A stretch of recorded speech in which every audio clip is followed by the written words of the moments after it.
Bonjour à toutes et à tous. Comme rappelé ce matin par email et indiqué dans le programme du cours, c'est moi qui me chargerai des trois prochaines séances. Comme d'accoutumé, je vous demanderai pour ce cours d'éteindre vos caméras.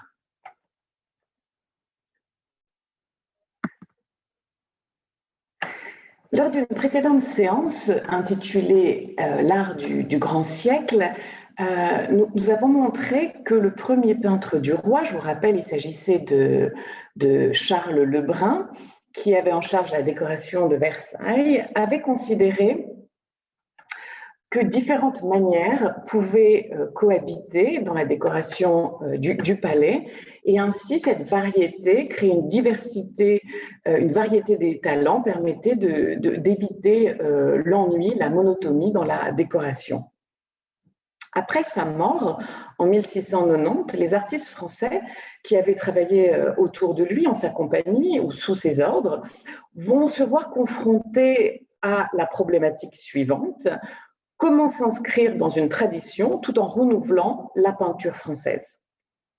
Et donc, on va voir aujourd'hui les différents choix qui ont été effectués en termes d'imitation ou d'écart de la manière de Charles Le Brun. Donc, comme d'habitude, je vous présente le plan du cours.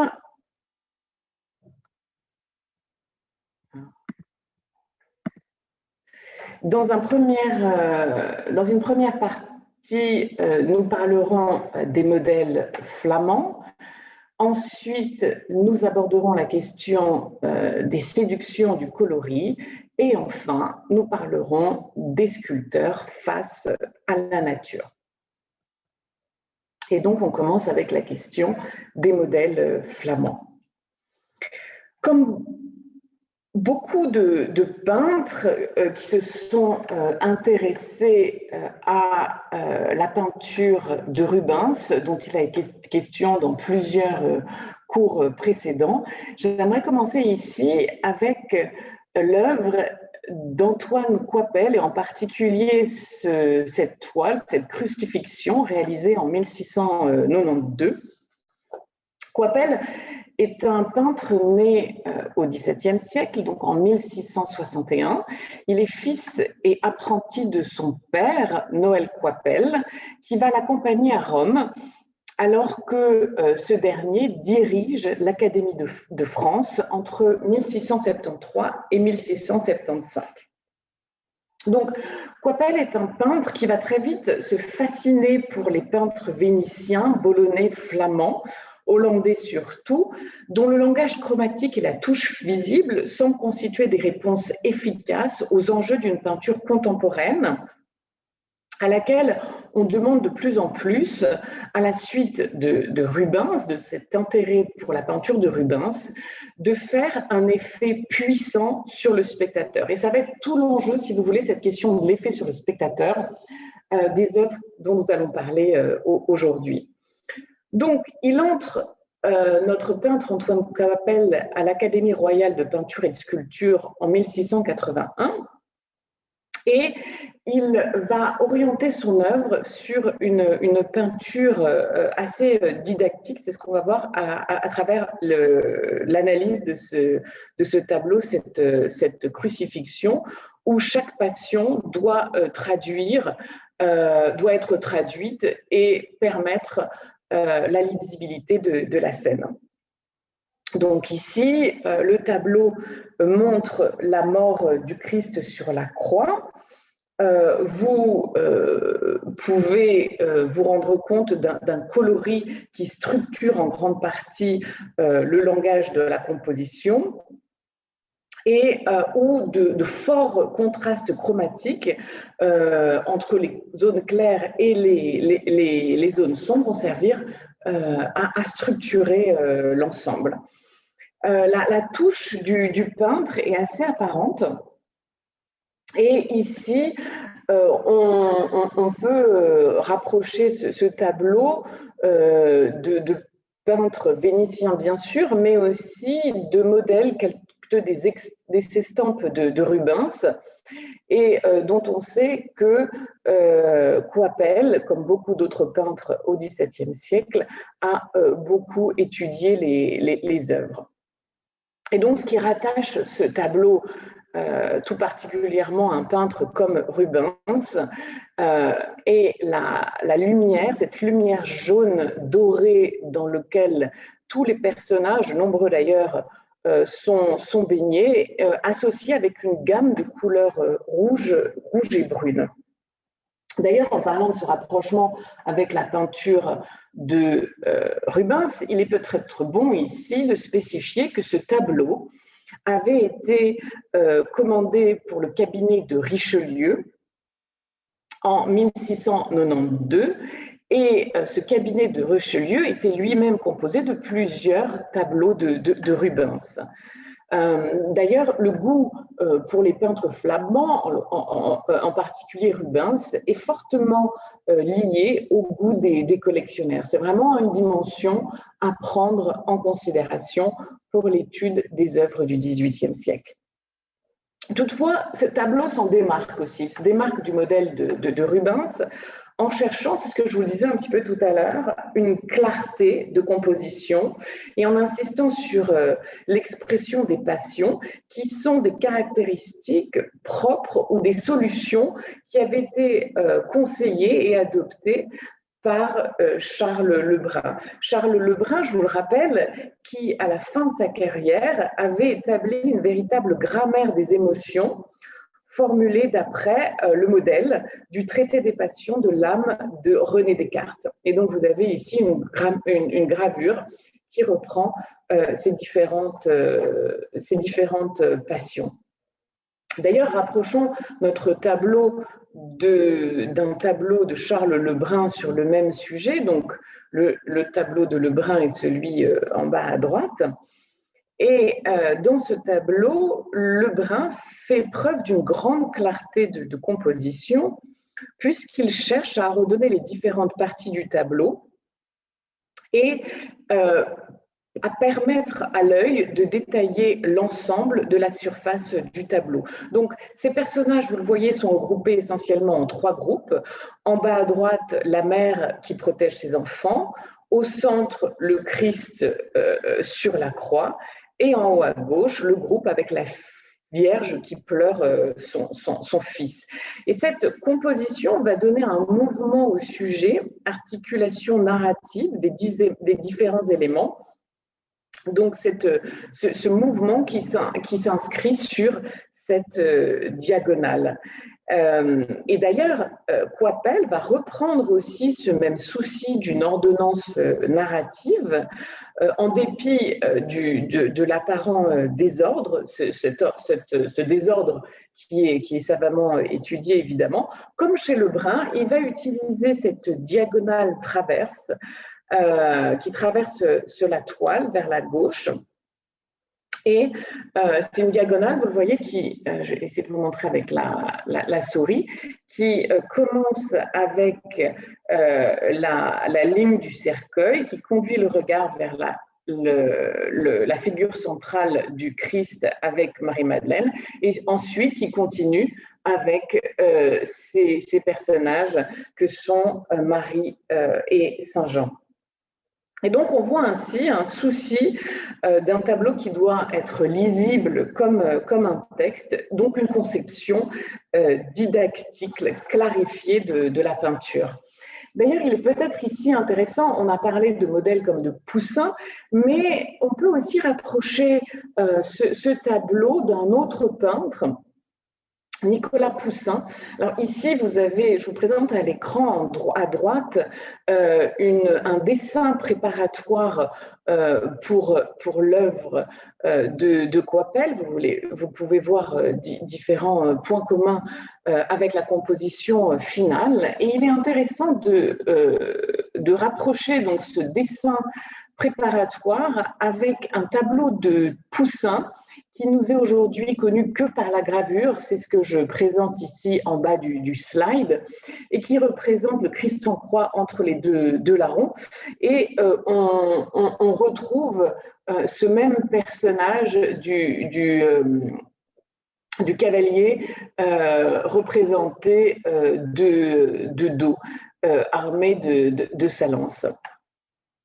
Donc tout ça pour dire finalement que le peintre, ici Antoine Coipel, est loin de recourir à un modèle unique, mais au contraire, il se rattache à plusieurs modèles. Parmi les artistes qui ont été particulièrement marqués par l'œuvre de Rubens, j'aimerais évoquer à présent Jean Jouvenet, qui a également occupé une place de choix. Donc, c'est un peintre qui est né en 1649, donc aussi au milieu du XVIIe siècle, reçu à l'Académie royale en 1675 et qui a travaillé sous la direction de Charles Lebrun. Il était proche de celui-ci, associé à plusieurs commandes, dont des commandes royales. Mais c'est ce qu'on va voir maintenant. Il a cherché à aussi développer sa manière propre. Ici, ce tableau est une descente de croix peinte entre 1695 et 1697 pour l'église des Capucins de Paris. Et dans cette œuvre, Jouvenet va parvenir à exprimer sa manière personnelle. Alors, évidemment, il est marqué, il ne s'en cache pas, par le tableau de Charles Lebrun sur le même sujet que je vous présente ici, donc à droite. On retrouve une composition similaire, une ordonnance pyramidale similaire.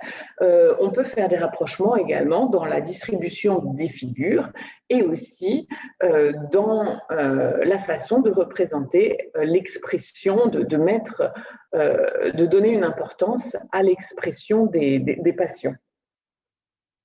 Donc, Lebrun lui-même s'inspirait d'un tableau déjà évoqué en cours de Rubens, cette descente de croix de Rubens qui a été conçue pour la cathédrale d'Anvers, mais à l'effet de tout ensemble de Rubens, Lebrun avait préféré donc, le centre.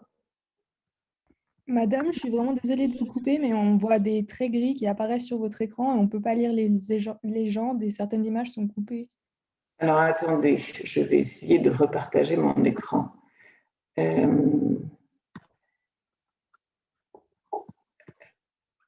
attendez, est-ce que comme ça, vous voyez mieux? Bon, là, ici, toutes les images ne sont pas légendées. Hein. Donc ici, de toute façon, sur PowerPoint, il n'y a pas les légendes.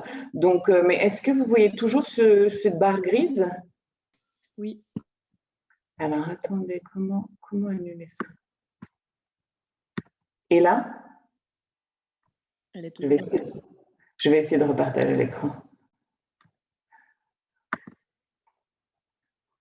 Alors, je vais essayer de repartager l'écran.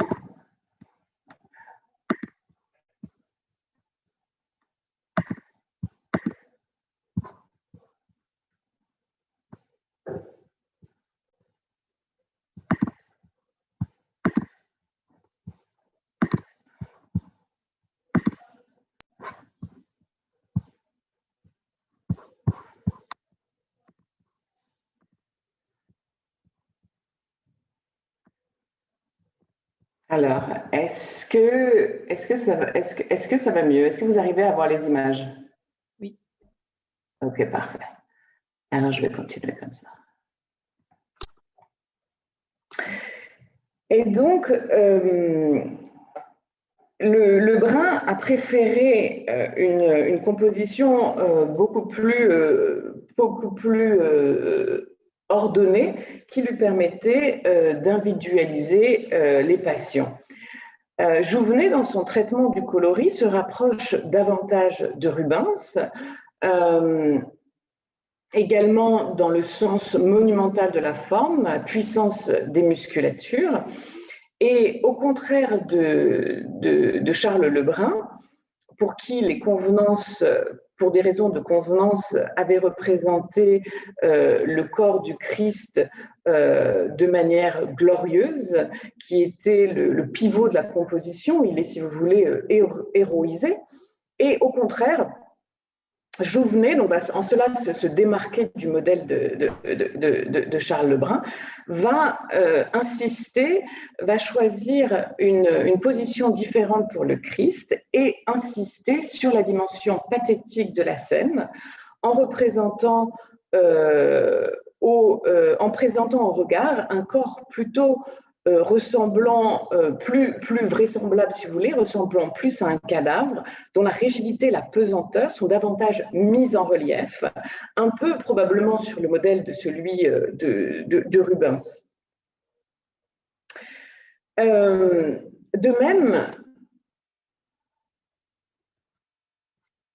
alors, j'ai encore des soucis, non voilà, voilà, vous présentez donc le tableau de Jouvenet. Et de même, la réduction considérable de la palette chromatique est sous doute autour de rouge et de jaune et sans doute à rapprocher directement d'un tableau de Titien qui est présenté ici à l'écran, la mise au tombeau.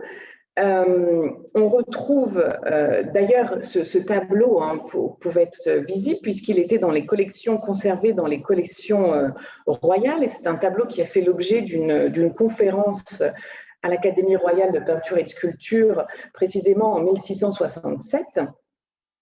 Et comme Titien, il a fait le choix, Jouvenet avait fait le choix de plonger le visage du Christ dans la pénombre. Et ce motif avait suscité un commentaire lors de la conférence dont je viens de parler, qui avait été donnée par le peintre Philippe de Champaigne. Et ici, la citation qui apparaît à l'écran est tirée de cette conférence. Je cite.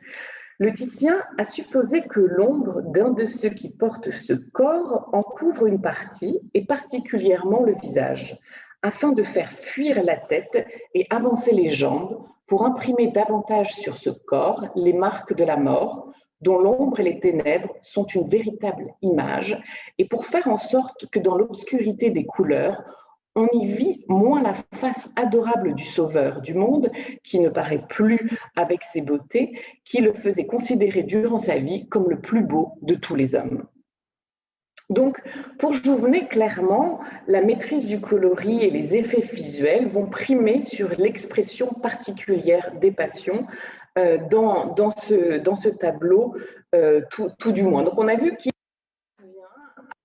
vient construite, encore une fois, comme le tableau précédemment évoqué, à partir de différents modèles. Ici, je vous présente très rapidement un autre tableau de Jean Jouvenet, La résurrection de Lazare, peint en 1706. C'est un tableau qui avait été peint pour la nef de l'église Saint-Martin-des-Champs à Paris. Donc, vous avez ici une image en haut à gauche de l'écran, et avait été peint, faisait partie d'une série de 4 tableaux, dont les 2 ici reproduits, le repas chez Simon en bas de l'écran et Jésus chassant les marchands du temple en haut à droite. Donc il s'agit ici d'une scène tirée de l'Évangile selon saint Jean, le miracle réalisé par le Christ, donc de la résurrection de Lazare. Le Christ ici donc prononce ces paroles, Lazare sort. Et c'est intéressant ici d'étudier la manière dont, dans ce tableau, Jouvenet a été extrêmement attentif à représenter les différentes expressions des passions. Voilà ici un détail du tableau. En 1699, Louis XIV fait appel aux meilleurs peintres de l'époque pour un prestigieux décor dans le grand salon du pavillon royal du château de Marly, qu'on voit ici à l'écran. Et le thème qui était donné pour le décor de ce salon était les 4 saisons. Donc, il va demander à Louis II de Boulogne de peindre l'été, ici à gauche de l'écran, à Charles de la Fosse, dont on a déjà parlé, de représenter l'automne, à droite, à Jean Jouvenet, dont il vient d'être question, l'hiver à gauche, et enfin Antoine Coipel, pour le printemps, ici à droite. Et il est ici intéressant de noter que Ardouin-Mansart, qui avait dirigé ce chantier, a eu le soin de choisir d'équilibrer la répartition des commandes pour ce salon entre 10 peintres qui avaient une manière très, très différente. Alors, on va commencer avec cette Cérès, ou l'allégorie du mois d'août. On retrouve une palette claire et assez froide, un tableau qui est structuré autour de ce personnage central représenté avec une certaine monumentalité, un effet presque sculptural de la figure, qui est rendu par les couleurs, mais aussi par la pose hiératique. Tout au contraire, le tableau de Charles de la Fosse, donc vous le voyez ici à l'écran, très différent. Il faut savoir que ces 2 tableaux étaient figurés en pendant dans le salon.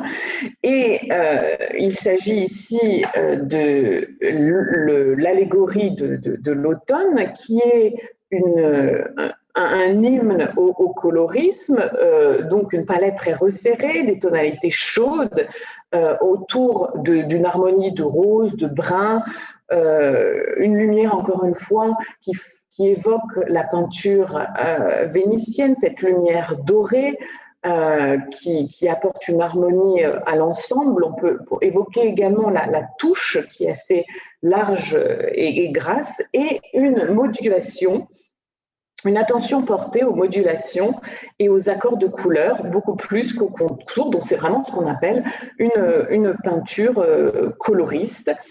Et on peut noter ici, contrairement à la précédente peinture, une attention plutôt portée vers la grâce naturelle des attitudes. Et dans ces 2 personnages, on voit Ariane assise et Bacchus debout sur le fond du ciel. Et pour réaliser ce type de tableau, je vous l'ai dit, Charles de la Fosse est assez proche des modèles vénitiens, mais aussi à regarder du côté des artistes du Nord, et notamment de Van Dyck. Et pour vous montrer ce rapprochement, je vous propose ici de comparer un autre tableau de Charles de la Fosse, ici présenté à gauche, Vénus demande les armes à Vulcain pour aimer, et présenté, rapproché de ce tableau d'Antoine Van Dyck représentant le même sujet, mais réalisé, vous le voyez, au début du XVIIe siècle.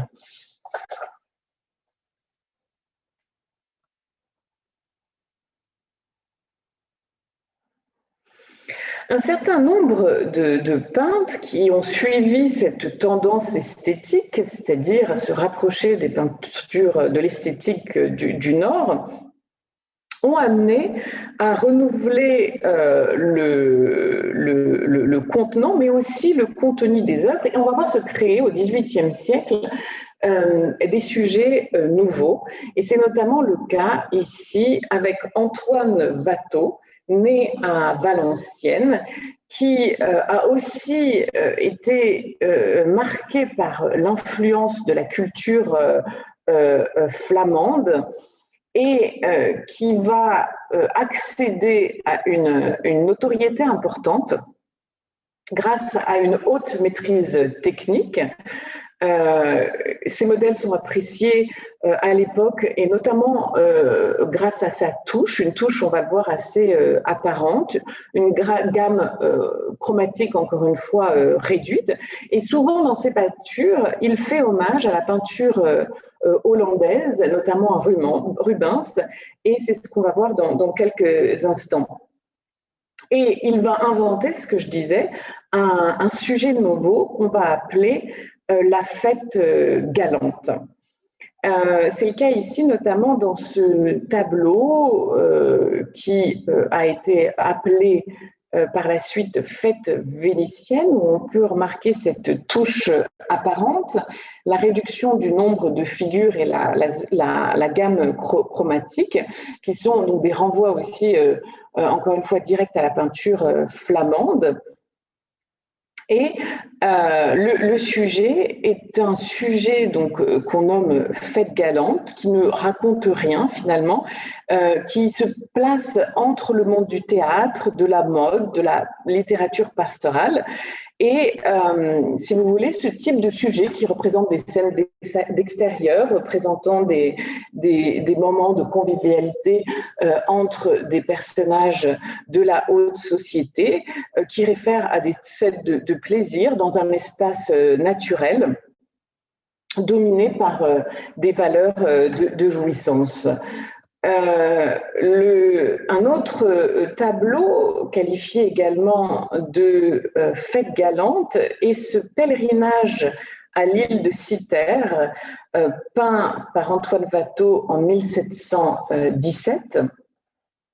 Et c'est ce tableau qui a été peint comme morceau de réception pour entrer à l'Académie royale de peinture et de sculpture. Et c'est à la réception de ce tableau qu'a été conçu ce terme de fête galante. C'est le conseil d'agrégation de l'Académie royale de peinture et de sculpture qui a dénommé ce nouveau style de peinture créé par Watteau.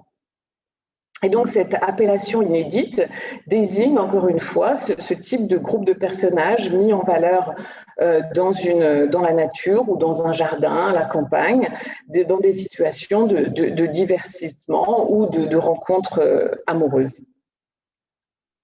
Et souvent, dans ces œuvres, donc qualifiées de fêtes galantes, la frontière est floue entre rêve et réalité. On ne sait pas trop ici dissocier les personnages réels des personnages imaginaires.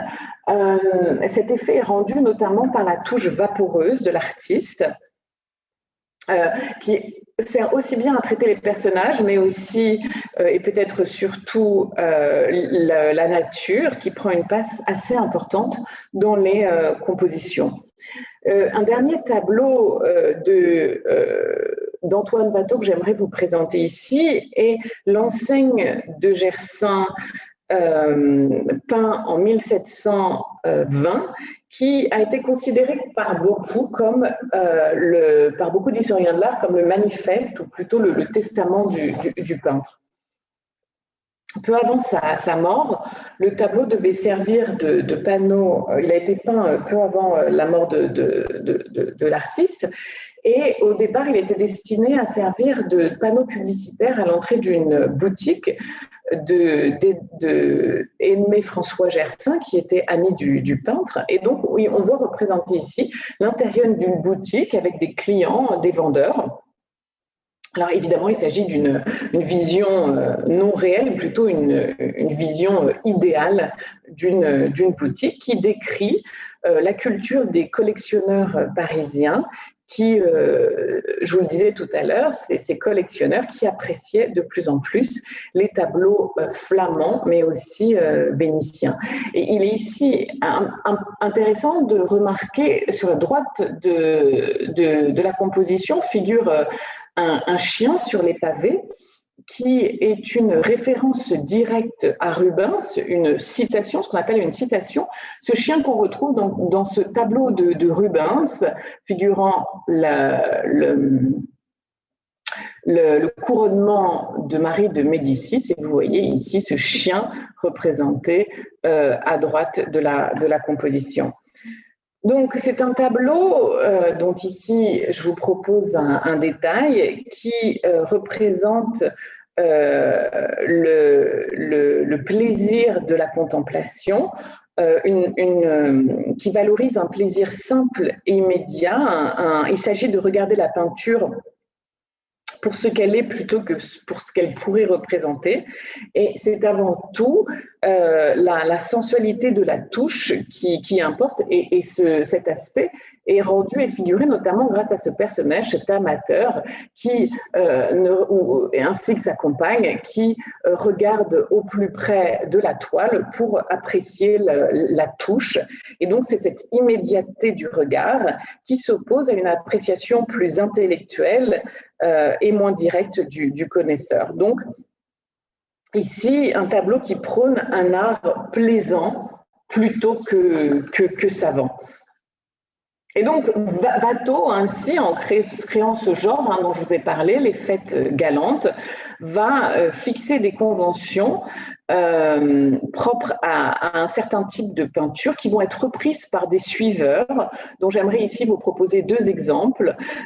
Donc deux suiveurs, notamment, qui vont reprendre ce thème des fêtes galantes, comme Nicolas Lancret, ici avec ce portrait d'une danseuse, Mademoiselle Camargo, peint un peu avant 1730.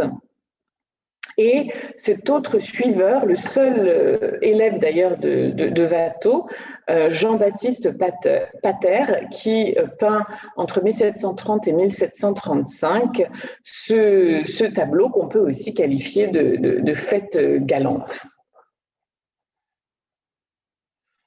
À la suite de ces fêtes galantes, Jean-François de Troyes introduit dès 1724 des tableaux qui vont pouvoir être classés, qui pouvaient être classés dans aucun genre légitimé par tradition, et qui vont bientôt prendre le nom qu'on va bientôt appeler des tableaux de mode. Ici, j'ai choisi de vous montrer le déjeuner d'huîtres, peint par l'artiste en 1735, et qui va répondre à ce type de tableau. Donc, ces tableaux de monde va répondre aux attentes des commanditaires, dont le goût est formé par une double attente. En premier lieu, une culture visuelle, comme je le dis depuis le départ, dominée par des modèles vénitiens, bolonais et flamands. Et dans un deuxième temps, un intérêt pour des sujets légers. Et donc ici est réalisé un tableau de grand format qui a été peint pour la salle à manger des petits appartements de Louis XV à Versailles. Je vous présente ici au centre un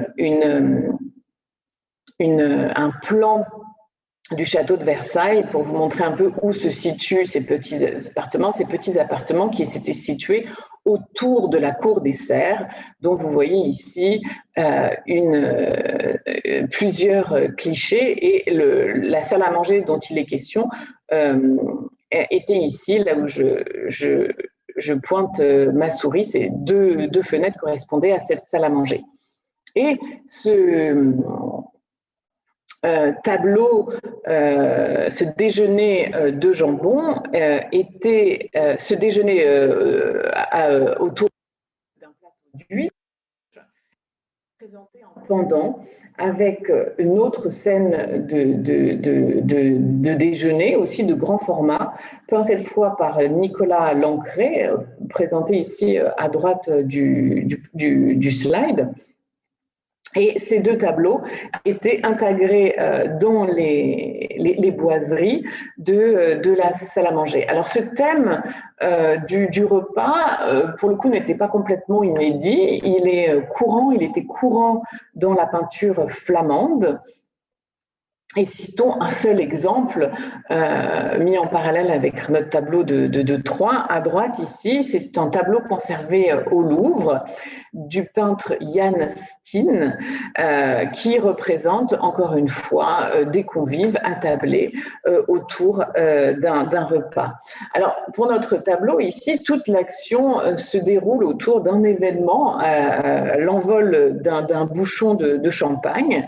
Et ce qui caractérise ce type de peinture, c'est notamment, au-delà des thèmes légers abordés, et un fini de porcelaine, qu'on dit un fini de porcelaine, un tableau, malgré un tableau d'une grande taille, qui est réalisé donc avec une grande finesse d'exécution et qui représente une espèce de douceur de vivre autour de l'activité du repas. Alors, Jean-François de Troyes a aussi peint des tableaux avec des contenus plus érotiques ou charmants. Quand vous avez ici ce tableau là, qui est de beaucoup plus petit format, intitulé La déclaration d'amour, et c'est un tableau peint en 1725 où le peintre met en scène un jeu de séduction entre un aristocrate et une dame installée sur un canapé. Donc vous voyez ici, il n'y a pas de prétexte allégorique ni de sujet mythologique. C'est vraiment un tableau qui est probablement destiné à un marché de l'art privé. On sait que beaucoup de tableaux de mode, ce type de tableau qu'on appelle tableau de mode, ont été réalisés non pas pour un commanditaire spécifique, mais plutôt directement pour le marché commercial de l'art. Et cette orientation exigeait des peintres qui adaptent des thèmes et des formats au goût privé, donc ça explique ces petits formats, et aussi la minutie remarquable des compositions, le traitement des détails d'un peintre comme Jean-François de Troyes, qui sont des qualités qui étaient appréciées par les collectionneurs et qui faisaient penser qu'il y étaient des qualités qui étaient également propres au tableau de genre hollandais du XVIIe siècle qui faisait déjà partie des collections de ces amateurs. La valorisation du fer va également toucher l'art du portrait. Et ici, j'ai choisi de vous présenter un portrait de Nicolas de Largillière qui, avec Hyacinthe Rigaud, est l'un des grands maîtres du portrait du début du XVIIIe siècle. Il a suivi une formation à Anvers, puis en Angleterre où il a séjourné pendant 6 ans. Il a travaillé dans l'atelier du peintre anglais Peter Lely. Et c'est dans cette période, probablement, cette période anglaise, qu'il s'est beaucoup intéressé aux œuvres de Van Dyck. Et Nicolas de Largillière a été reçu à l'Académie royale de peinture et de sculpture en 1687. Et il a orienté son art. Si Hyacinthe Rigaud, qui était l'autre peintre, l'autre portraitiste de l'époque, peignait plutôt des portraits de cour, Largillière s'est plutôt orienté vers une clientèle essentiellement bourgeoise. C'est le cas ici de ce tableau qui représente, qui a pour titre La Belle Strasbourgeoise, qui est représentée debout dans un paysage composée d'éléments végétaux. Elle est revêtue d'un chapeau et d'un habit qui est caractéristique de ceux des jeunes patriciennes de Strasbourg au XVIIe et au début du XVIIIe siècle. Et ici, c'est clairement des modèles flamands, et notamment Van Dyck, dont je viens parler, qui sont la référence pour ce type de portrait. Vous voyez, d'une grande simplicité, avec un travail aussi sur la gamme chromatique, une économie de couleurs. Donc, vous avez cette gamme qui tourne autour de noir, de fauve, de brun, et qui permet de souligner le luxe des vêtements à travers un pinceau qui présente une touche assez libre et apparente. Et donc, on voit ici ce visage qui est très, très clair, qui ressort sur un fond harmonieux, traité dans des tons plus soutenus. Alors, maintenant, je vais passer au genre de la nature morte avec le peintre Alexandre François Desportes qui s'est caractérisé dans ce genre. Donc vous avez ici une nature morte aux fruits et gibier, peint en 1706, et en haut à droite, un autoportrait du peintre. Alors, ce type de portrait, de nature morte représentant des animaux, des gibiers associés à des corbeilles ou un assemblage de fruits, a eu un grand succès au XVIIIe siècle. Rappelons que le XVIIIe siècle est le siècle pendant lequel la chasse est une activité favorisée par les membres de l'aristocratie. Et ici, dans ce type de composition qui vont rencontrer encore une fois un grand succès, qui est fondé donc sur, vous avez ces éléments placés dans une niche en marbre qui fondée sur le recours au trompe-l'œil, et vous avez un intérêt du peintre pour représenter de manière très fine les différentes matières, la peau du fruit, la porcelaine, le pelage des animaux. Et ce type de composition vient aussi d'une tradition flamande. Vous avez ici à droite de l'écran une nature morte par Jan Weenix qui a été réalisé aujourd'hui au musée de l'Ermitage à Saint-Pétersbourg et qui a été réalisé à la fin du XVIIe siècle. Mais peut-être encore davantage, Desportes a une attention particulière pour le rendu des matières dans une composition assez ambitieuse. Et l'idée, c'est vraiment d'anoblir ce type de tableau, notamment grâce au rendu des matières. Alors, un autre peintre qui s'est intéressé, a produit beaucoup de nature morte, et Jean-Baptiste Oudry, qui était fils de peintre et de marchand et qui a pris son métier auprès de Nicolas de Largillière, dont il a été question à l'instant. A commencé sa carrière comme portraitiste, mais s'est vite orienté vers la peinture de nature morte, et il est agréé par l'Académie royale de peinture en 1717.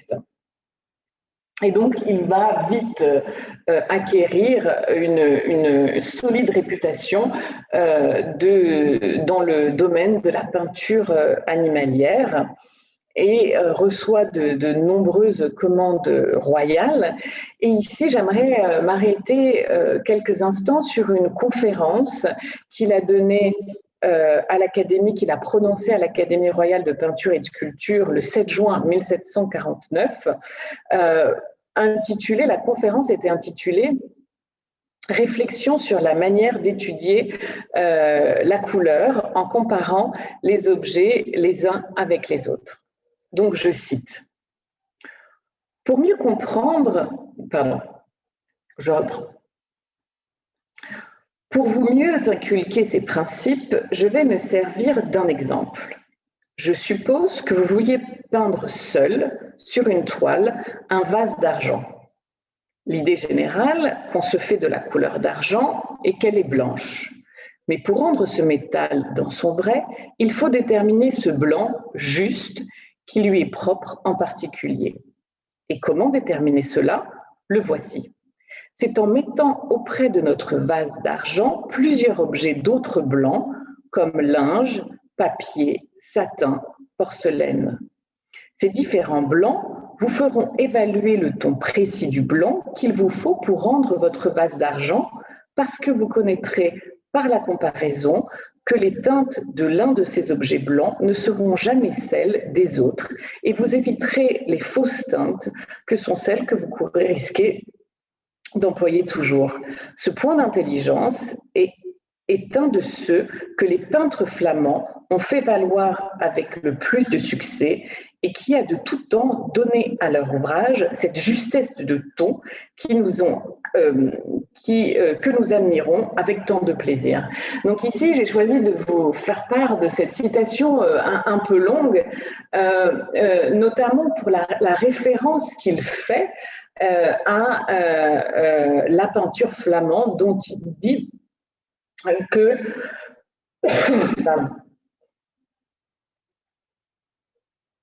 dont il dit que nous, en parlant des peintres, nous admirons avec tant de plaisir. Ainsi, dans ces premières années du XVIIIe siècle, un véritable tournant esthétique donne une nouvelle place aux spectateurs. Un célèbre texte rend bien compte de ce changement. Il s'agit du texte d'un ouvrage de l'abbé Dubos intitulé « Réflexions critiques sur la peinture et la poésie », publié en 1719. Donc, c'est un texte qui a connu un grand succès, qui est attesté par les nombreuses rééditions de cet ouvrage.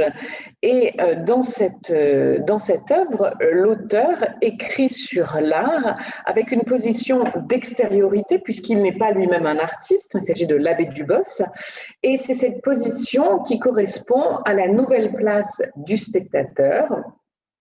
Il est, si vous voulez, le premier à défendre le point de vue d'un spectateur non-artiste contre contre les points de vue précédents, notamment à travers les conférences de l'Académie, qui étaient ici des textes sur l'art, mais proposés par des gens de métier, par des artistes. Et donc, dans ce texte, l'abbé Dubos va insister sur l'idée que la valeur d'une œuvre d'art se juge toujours aux effets qu'elle produit.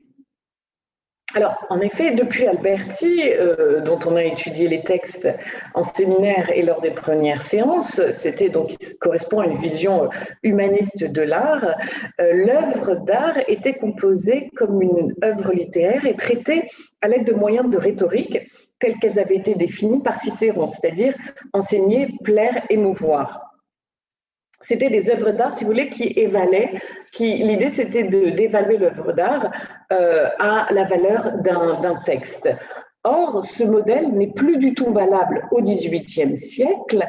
L'œuvre semble alors plutôt le résultat d'une interaction entre objet d'art et le spectateur. On découvre, si vous voulez, le caractère expérimental de l'observation effectué par un sujet sensible qui prend toute son importance, notamment à travers ce type d'ouvrage. Et donc, il s'agit là d'un tournant esthétique qui réside dans la prise en compte de la réception de l'œuvre, mais aussi du plaisir qu'il procure. C'est un peu ce qu'on avait vu dans l'œuvre tout à l'heure de Watteau, l'enseigne de Gersaint.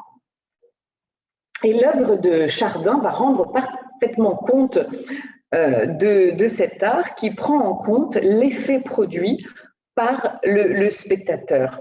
Et pour ce faire, les peintres vont réduire au maximum, ou ici, comme dans ce tableau de Chardin, l'arrêt, le peintre va réduire au maximum les signes et les moyens plastiques. Alors, Chardin est un peintre issu d'une famille d'artisans.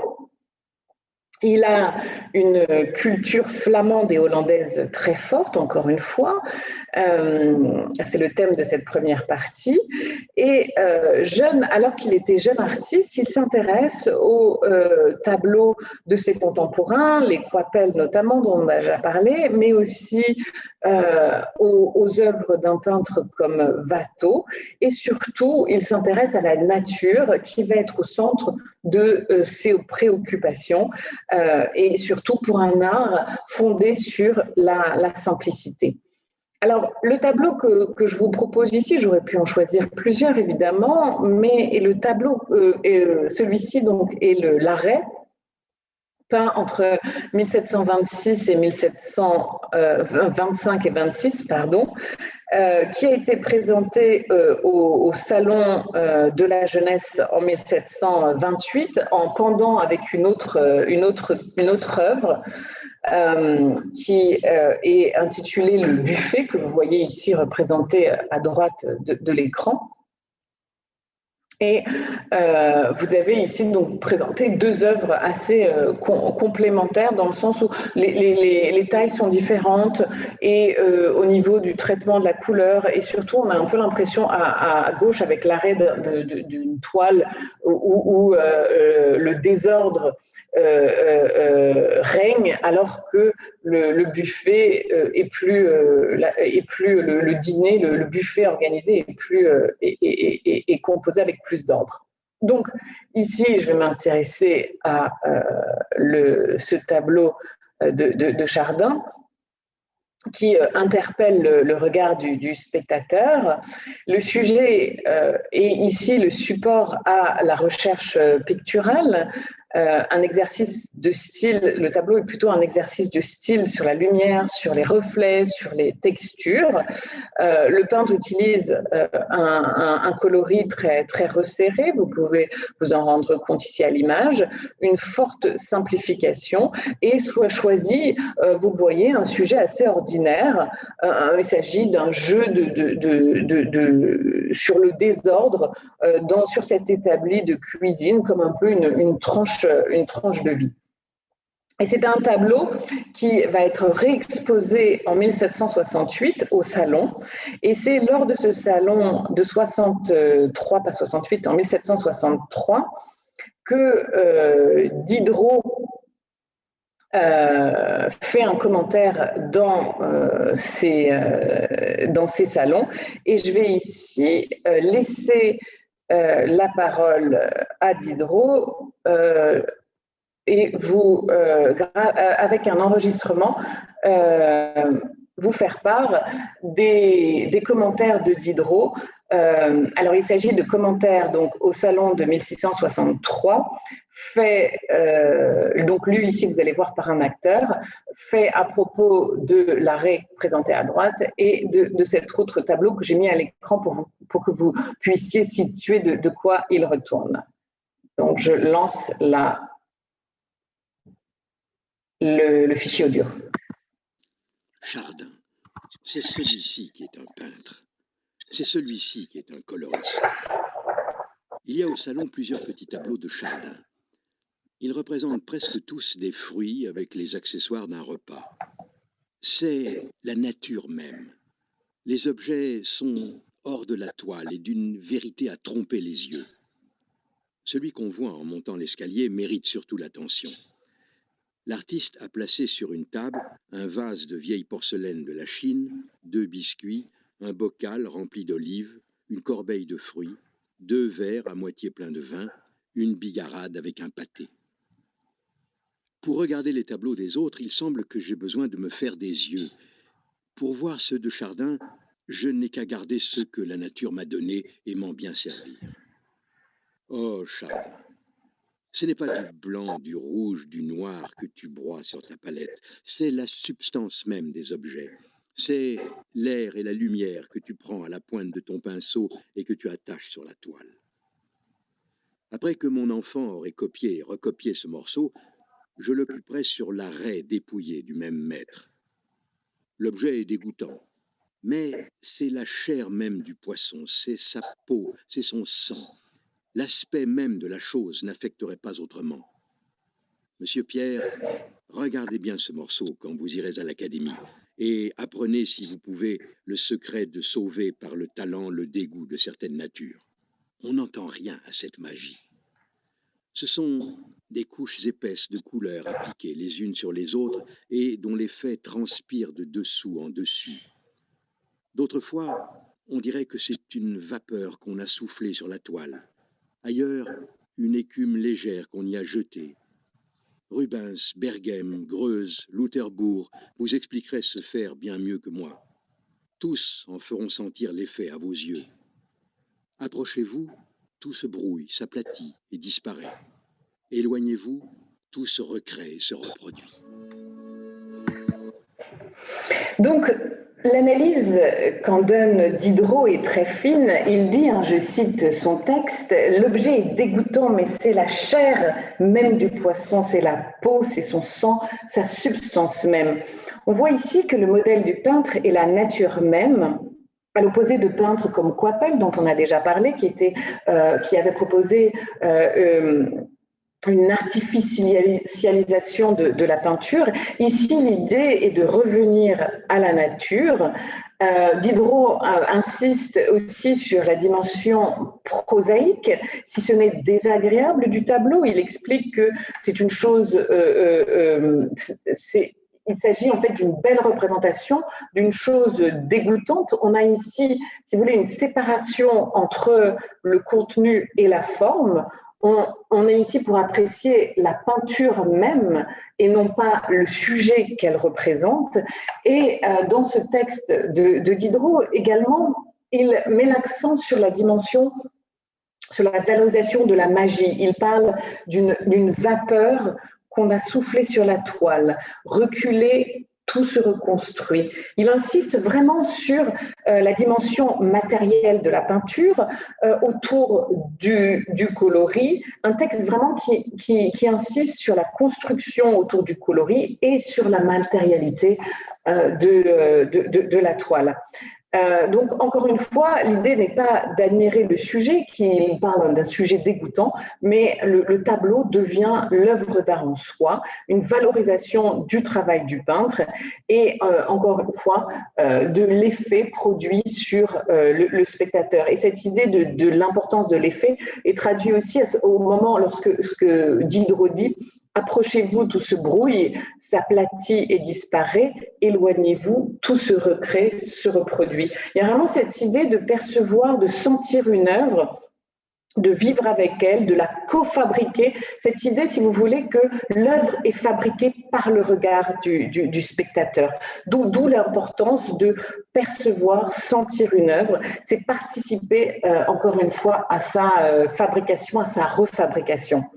Donc, tout ça, pour dire que ce type de tableau, dont peut-être ici, non, là c'est le tableau suivant, témoigne d'une nouvelle façon, encore une fois, d'appréhender les œuvres. On n'apprécie plus les œuvres, on apprécie plutôt les œuvres une œuvre qui va émouvoir, plutôt qu'un intérêt pour une œuvre qui instruit. Un intérêt pour donc la délectation des œuvres qui n'est pas du registre intellectuel, mais plutôt du sentiment. Et donc, c'est vraiment cet aspect que traduisent bien les œuvres de Chardin, avec ce plaisir esthétique fondé sur la participation du spectateur. Alors, pour finir cette première partie, qui, vous l'aurez compris, est plus longue que les autres, ici, je voudrais présenter un tableau de Joseph Parocel qui a été reçu à l'Académie en 1676 comme peintre de bataille. Et il va peindre ce tableau pour le château de Marly dont on a parlé tout à l'heure, qui relate un épisode militaire subvenu en 1672 lors de la guerre de Hollande. Et ce qui est intéressant ici, c'est de le comparer à une composition d'un peintre hollandais, Van der Meulen. Donc vous avez ici une composition à droite.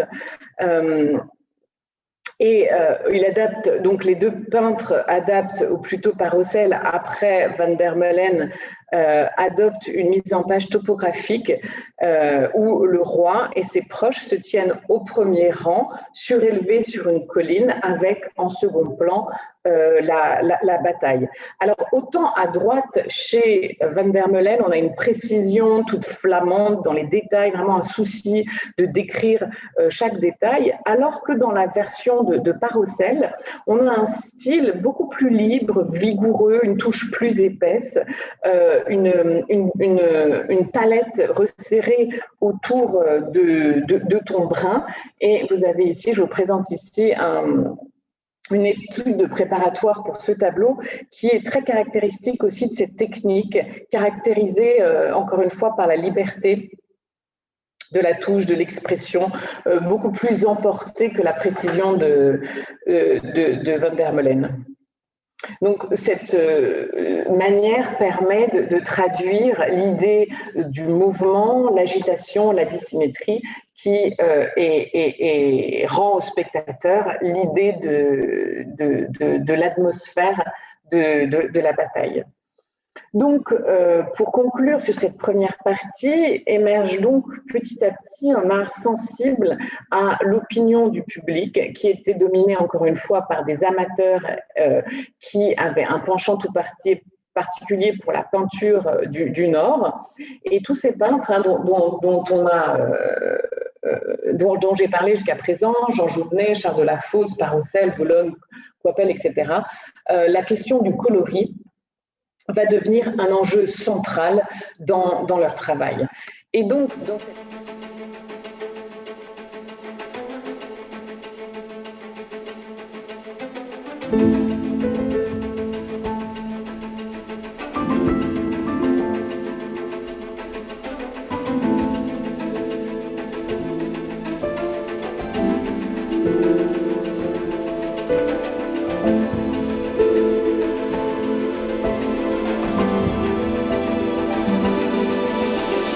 Thank you.